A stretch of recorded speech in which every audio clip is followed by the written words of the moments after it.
Viewers, কোমরা পার্কের নতুন ভিডিওতে আপনাদেরকে জানাই সাদর আমন্ত্রণ। সো আজকে আমাদের কাছে একটা আসুস মাদারবোর্ড আসছে।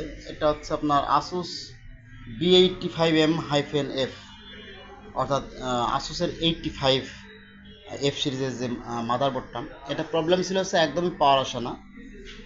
তো অনেক সময় দেখা যায় যে এগুলো 12 ভোল্ট শর্ট থাকে, অর্থাৎ 12 ভোল্ট, যেগুলো 12 ভোল্ট যেগুলো শর্ট থাকে বিআরএম সেকশন। এইটার প্রবলেম ছিল হচ্ছে বায়োস সমস্যা ছিল। বায়োস থাকার কারণে মূলত পাওয়ার আসতো না, মানে পাওয়ারে ক্লিক দিলে অর্থাৎ সুইচিং করলে একটা একটা পাখা একবার ঘুরতো, ঘুরে কিন্তু অফ হয়ে যেত। তো অলরেডি আমরা বায়োস ফ্ল্যাশ প্রেসি করার পরে আমাদের এটা রেডি হয়ে গেছে। তো এরকম যারা laptop motherboard, desktop motherboard servicing করতে চাচ্ছেন, আমাদের টাইটেলে ফোন নাম্বার দেওয়া আছে। আপনারা আমাদের ফোন নাম্বারে যোগাযোগ করতে পারেন। আমাদের ঠিকানা আছে ঝিনাইদহ সদর, সমবায় মার্কেট।